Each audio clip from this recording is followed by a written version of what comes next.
ஹல்லேலூயா. ஆண்டவருடைய நல்ல நாமத்திற்கு மகிமை உண்டாவதாக. ஹல்லேலூயா. வாசிங்க இந்த வசனத்தை.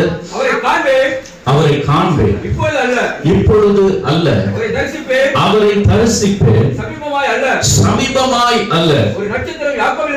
நல்ல கவனிங்க, ஒரு நட்சத்திரம் யாக்கோபில் இருந்து உதிக்கும், ஒரு செங்கோல் இஸ்ரவேலில் இருந்து என்ன பண்ணுமா எழும்பும், அது மோவாபின் நிழலை நொறுக்கி சேத்புத்திரர் எல்லாரையும் என்ன பண்ணுமா நிர்மூலமாக்கும். இந்த காலை நேரத்திலே இந்த வசனத்திலிருந்து ஆண்டவர் நம்மோடு கூட தேவையான வார்த்தைகளை கர்த்தர் பேசுவாராக. இந்த வசனத்தின் நடுப்பகுதியிலே வார்த்தை சொல்லப்பட்டிருக்கிறது, ஒரு நட்சத்திரம் யாக்கோபில் இருந்து என்ன பண்ணுமா உதிக்கும். ஹல்லேலூயா.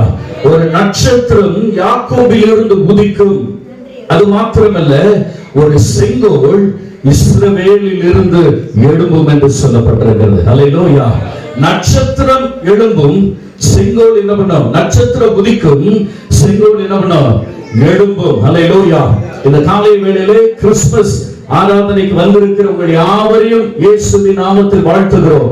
கர்த்தர் உங்களுக்கு சொல்லுகிற ஒரு மகிமையான வார்த்தை என்னவென்று சொன்னால், இந்த காலை நேரத்தில் உங்களுக்காக கர்த்தர் ஒரு நட்சத்திரத்தை உதிக்க பண்ணி இருக்கிறார். கரங்களை வைத்து கர்த்தரை ஸ்தோத்திரம் பண்ணுவோமா?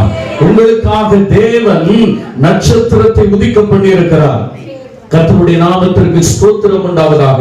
நட்சத்திரம் உதிக்கும், செங்கோல் என்ன பண்ணுமா இஸ்ரவேலில் இருந்து அது எழும்பும். கர்த்தருடைய நாமத்திற்கு ஸ்தோத்திரம் உண்டாவதாக. கர்த்தருடைய மகிமையான பிறப்பை குறித்து, ஆண்டவருடைய மகிமையான இந்த உலகத்தின் பிறப்பை இந்த இடத்திலே தெளிவாய் சொல்லுகிற வார்த்தையை நாம் பார்க்கிறோம். நட்சத்திரம் யாக்கோபில் இருந்து உதிக்கும். கர்த்தருடைய நாமத்திற்கு ஸ்தோத்திரம். என்ன நட்சத்திரம் உதிக்கும்? அன்பான கர்த்தருடைய பிள்ளைகளே, இன்றைக்கு நட்சத்திரம் எதற்கு அடையாளமா இருக்கு? நட்சத்திரம் எதுக்கு அடையாளம்? சொல்லுங்க, எதுக்கு அடையாளம்? ஸ்டார் தான், அந்த நட்சத்திரம் எதுக்கு அடையாளம்? ஆண்டவர் பிறந்ததுக்கு அடையாளம். அப்புறம் வழிகாட்டுவதற்கு ஒரு முக்கியமானது, சாஸ்திரிகளுக்கு வழிகாட்டுனது இது நட்சத்திரம் தான். அல்லேலூயா, அல்லேலூயா. இயேசு தான் சூப்பர் ஸ்டார். அல்லேலூயா சொல்லுமா, அல்லேலூயா சொல்லுமா. எத்தனை சூப்பர் ஸ்டார் வருவாங்க, ஆனா எவரும் நிக்க மாட்டாங்க. ஆனா நம்ம சூப்பர் ஸ்டார் கடைசி வரைக்கும் இருப்பாரு. நல்லதான் ஒரு அல்லேலூயா சொல்லுங்க. ஐயோ, என்னதான் சூப்பர் ஸ்டார்லாம் வந்து பயங்கரமா கத்திருப்பாங்க. ஆனா அவரை விட ஒரு சூப்பர் ஸ்டார் இந்த உலகத்துல யாருமே கிடையாது. அல்லேலூயா. அவர்தான் ஸ்டார். கர்த்தருக்கு மகிமை உண்டாகட்டும். அவர்தான் ஒளி. நட்சத்திரம் பிரதானமாய் எதை காட்டுகிறது என்று சொன்னால், வழி நடத்துவதற்கும் இந்த உலகத்தில் இருக்கிற ஜனங்களுக்கு, இருளில் இருக்கிற ஜனங்களுக்கு, பாவத்தில் இருக்கிற ஜனங்களுக்கு ஒளியை காட்டும்படியாய் வந்தது நட்சத்திரத்திற்கு அடையாளம். கர்த்தருக்கு மகிமை உண்டாவதாக. அல்லேலூயா. ஒரு நட்சத்திரம் யாக்கோபில் இருந்து உதிக்கும் என்று சொல்லப்பட்டிருக்கிறது. அன்பான கர்த்தருடைய பிள்ளையே, இந்த காலை நேரத்தில் உன்னுடைய உள்ளத்திலும், உன்னுடைய குடும்பத்திலும், உன்னுடைய திருச்சபையிலும், உன்னுடைய தனிப்பட்ட வாழ்க்கையிலும் கர்த்தர் உதிப்பாராக. ஆமென். அல்லேலூயா. ஆண்டவர் உதிக்கணும். வருஷம் 25ஆம் தேதி டிசம்பர் மாதம் கிறிஸ்துமஸ். நீங்க கேட்டாலும் கேட்கலனாலும் வந்துரும். அப்படிதானே? ஆனா இயேசு நம்முடைய உள்ளத்துல உதிக்கிறாரா? ஒவ்வொரு நாளும் இயேசு உதிக்கும் போது நம்முடைய வாழ்க்கை மாறும். ஏன் இயேசு வந்தார் இந்த உலகத்திற்கு? பாவ இருளில் இருக்கிற ஜனங்களை கர்த்தர் நித்தியத்திற்கு நேராய் வழிநடத்தும்படி அவர் வெளிச்சமாய் இந்த உலகத்திற்கு வந்தார். அல்லேலூயா. ஏசாயா தீர்க்கதரிசியின் புத்தகத்தில் வாசிக்கிற 9ஆம் அதிகாரம் 1ஆம் வசனம் வாசிங்க. 9ஆம் அதிகாரம் 1ஆம் வசனம். ஆகிலும் அவர் செபுலோன் நாட்டையும் நப்தலி நாட்டையும் இடுக்கமாய் ஈனப்படுத்தின முந்தின காலத்தில் இருந்தது போல அது இருண்டிருப்பதில்லை. ஏனென்றால் அவர் கடற்கரை அருகிலும் யோர்தான் நதியோரத்திலும் உள்ள புறஜாதியாருடைய கலிலேயாவாகிய அத்தேசத்தை பிற்காலத்திலே மகிமைப்படுத்துவார். இருளில் நடக்கிற ஜனங்கள் பெரிய வெளிச்சத்தை கண்டார்கள். மரண இருளின் தேசத்தில் குடியிருக்கிறவர்களின் மேல் வெளிச்சம் என்ன பண்ணுமா? பிரகாசித்தது. கரங்களை வைத்து ஒரு அல்லேலூயா சொல்லுவோமா? அல்லேலூயா சொல்லுவோமா? இருளில் நடக்கிற நடக்கிற ஜனங்கள் பெரிய வெளிச்சத்தை கண்டார்கள். பெரிய வெளிச்சம். அன்பான கர்த்தருடைய பிள்ளைகளே, ஒரு நட்சத்திரம் உங்களுக்கு யாக்கோபில் இருந்து இன்றைக்கு உதித்திருக்கிறது. ஒரு நட்சத்திரம் இன்றைக்காக உதிக்கிற ஒரு வாழ்க்கையில நாம் வாழ்ந்து கொண்டிருக்கிறோம். நமக்காக கர்த்தர் இந்த உலகத்திலே உதித்திருக்கிறார். வசனம் சொல்லுகிறது, இருளில் நடக்கிற ஜனங்கள் என்ன பண்ணார்களாம்? பெரிய வெளிச்சத்தை கண்டார்கள். பாவ இருளில் இருக்கிற ஜனங்கள், அந்த காலத்தில் இருக்கிற ஜனங்கள் பெரிய வெளிச்சத்தை அவர்கள் கண்டு கொண்டார்கள். அல்லேலூயா. வெளிச்சமாகிய கிறிஸ்து இந்த உலகத்திற்கு வந்ததனால சாத்தானாகிய இருள் விலக்கப்பட்டிருக்கிறது. அல்லேலூயா சொல்லுமா, அல்லேலூயா சொல்லுமா. ஆக யாக்கோபில் இருந்து நட்சத்திரம் உதிப்பதற்கு காரணம் என்ன? இருளில் இருக்கிற ஜனங்கள் பெரிய வெளிச்சத்தை கண்டுகொள்ள வேண்டும். அல்லேலூயா. பெரிய வெளிச்சத்தை அவர்கள் கண்டார்கள். அன்பான தேவ பிள்ளைகளே, உங்களுடைய வாழ்க்கையில அந்த வெளிச்சம் உதிக்க வேண்டும். உங்களுடைய வாழ்க்கையில பிரகாசம் இருக்க வேண்டும். ஒரு நாளில் இருளில் இருந்தோம், அந்த காலத்தில் இருந்தோம், சத்துருவின் கரங்களில் பிடிக்கப்பட்டிருந்தோம். ஆனால் இயேசு இந்த உலகத்தில் வந்து நமக்கு வெளிச்சமாய் வந்து நம்மை அந்த இருளில் இருந்து கர்த்தர் மீட்டு எடுத்திருக்கிறார். அல்லேலூயா. நாம இருளில் இருக்கிற நமக்கு ஒரு பெரிய வெளிச்சமாய் இயேசு வந்தார் என்று பார்க்கிறோம். மரண இருளின் தேசத்தில் குடியிருக்கிறவர்கள் மேல் என்ன பண்ணிச்சாம்? வெளிச்சம் பிரகாசித்தது. அல்லேலூயா. அவங்க பிரகாசத்தை பார்க்கல, அவங்க இருள்ல இருந்தாங்க. ஒரு நாள்ல இருள் சூழ்ந்த அந்தகாரமான உலகத்தில் வாழ்ந்த நமக்கு இன்றைக்கு வெளிச்சம் நம்மேல் பிரகாசிக்கும்படியாய் கிறிஸ்து நம்முடைய உள்ளத்தில் பிறந்திருக்கிறார். அல்லேலூயா, அல்லேலூயா. இயேசு நம்முடைய உள்ளத்தில் பிறந்திருந்தால் இந்த உலகத்தில் பிரகாசமாய் இருப்போம். அவர்கள் அவர் முகத்தை நோக்கி பார்த்து என்ன பண்ணார்களாம்? பிரகாசம் அடைந்தார்கள். அவர்கள் முகங்கள் என்ன பண்ணல? வெட்கப்படவே கிடையாது. அல்லேலூயா.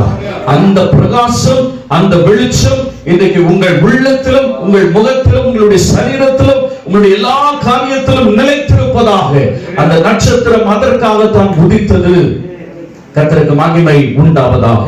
இருளில் இருக்கிற ஜனங்கள் பெரிய வெளிச்சத்தை கண்டுகொண்டார்கள். அவர்கள் மேல் வெளிச்சம் பிரகாசித்தது. காரணம் என்ன? ஒரு நட்சத்திரம் இன்றைக்கு உதித்திருக்கிறது. அல்லேலூயா. ஒரு நட்சத்திரம் உதித்தது. சாஸ்திரிகளுக்கு இந்த நட்சத்திரம் வழிகாட்டுச்சு. சாஸ்திரிகள் போவதற்கு சரியான பாதையை நட்சத்திரம் காட்டினதை போல இன்றைக்கு கிறிஸ்து நமக்காக வழிகாட்டியாக இருக்கிறார். அல்லேலூயா.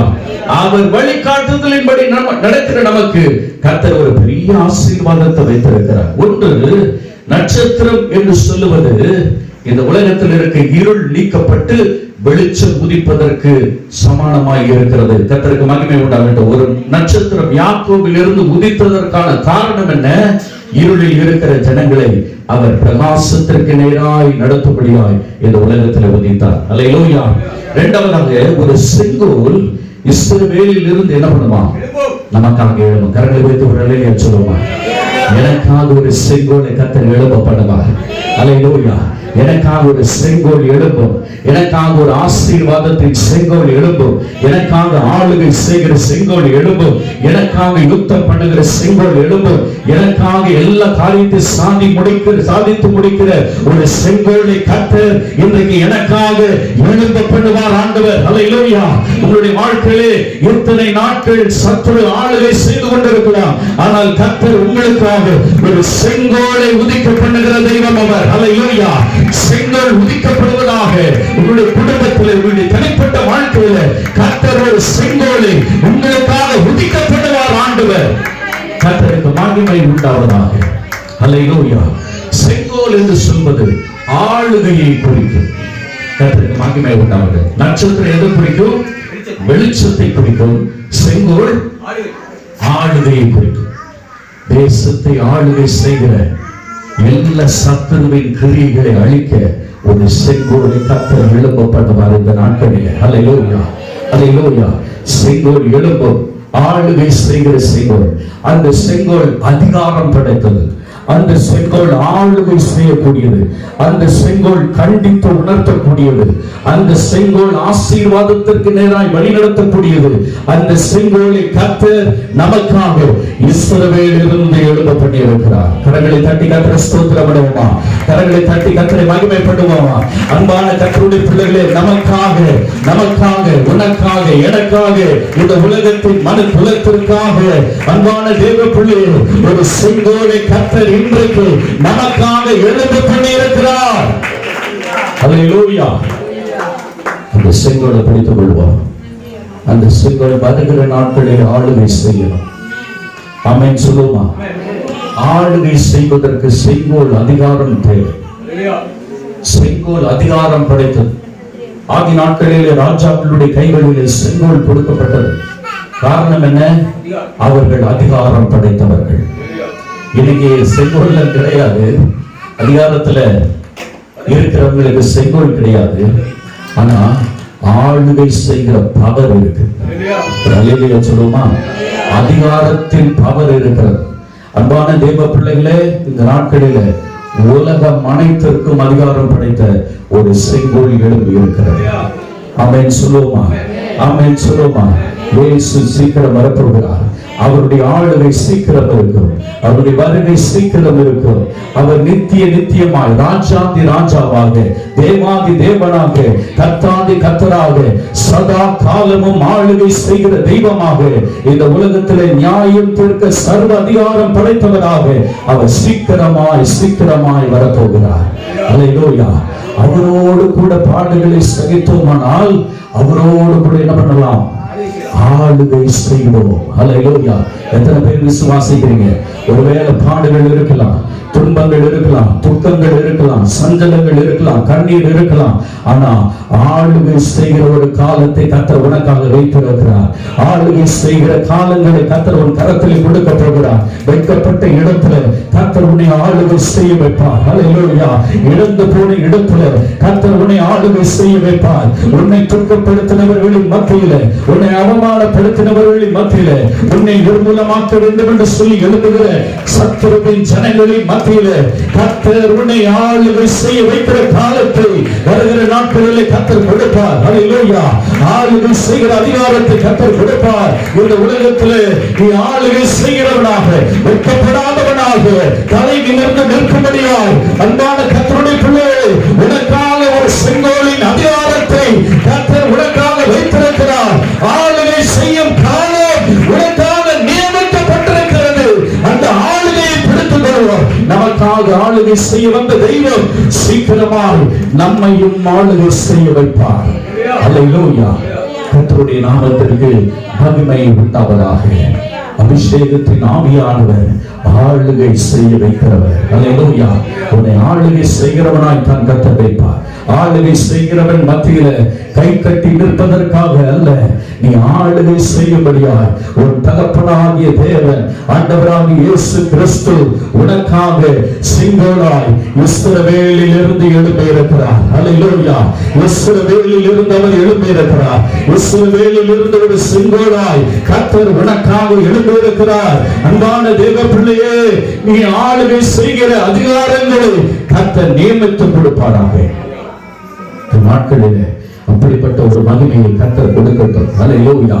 தேசத்தை கர்த்தர் ஆளுகை செய்வதற்காக ஜெபம் பண்ணுங்கள். வருகிற நாட்கள் கர்த்தர் ஆளுகை செய்யும் நாளாய் இருக்க வேண்டும். அல்லேலூயா. கர்த்தர் ஆளுகை செய்யும் ஆண்டாய் இருக்க வேண்டும். கர்த்தர் நம்முடைய தேசங்களை, நம்முடைய மாநிலங்களை, நம்முடைய பட்டணங்களை, நம்முடைய மாவட்டங்களை, நாம் குடியிருக்கிற இடங்களை இந்த அறந்தாங்கி ஆளுகை செய்யும் தெய்வனாக எழுப்பியிருக்கிறார். அல்லேலூயா. செங்கோலாய் கர்த்தர் இன்றைக்கு உனக்காக, எனக்காக அவர் எழுப்பி இருக்கிறார். கர்த்தருடைய நாமத்திற்கு மகிமை உண்டாவதாக. அது மோவாபின் எல்லைகள் எல்லாம் நொறுக்கி போடுவோம். அல்லேலூயா. அல்லேலூயா. அந்த செங்கோல் என்ன பண்ணும்? மோவாபின் எல்லைகளை, சத்துருவின் எல்லைகளை என்ன பண்ணுமா? நொறுக்கும். அல்லேலூயா. உனக்கு விரோதமாய் எழும்பின சத்துருக்களின் நாவுகளை நொறுக்கும், அதம் பண்ணும். கர்த்தருக்கு ஸ்தோத்திரம். சேத்புத்திரர் எல்லாரும் என்ன பண்ணும்? நிர்மூலமாக்கும் என்று சொல்லப்பட்டிருக்கிறது. அதிகாரம் படைத்த தெய்வம், அதிகாரம் படைத்தாண்டவர், ஆளுகை செய்கிற தெய்வன் இந்த காலை நேரத்தில் நம்மத்திலே அவர் உதித்திருக்கிறார். அல்லேலூயா. நட்சத்திரம் யாக்கோபிலிருந்து உதித்திருக்கிறது, செங்கோல் இஸ்ரவேலிலிருந்து இன்னைக்கு நமக்காக எழுந்திருக்கிறது. முன்னாள் படிடுவோம், ஜெபம் பண்ணுவோம். அல்லேலூயா, அல்லேலூயா. அந்த காலை நேரத்தில் ஆண்டவர் நட்சத்திரமாய் யாக்கோபிலிருந்து உதித்திருக்கிறார், இஸ்ரவேலிலிருந்து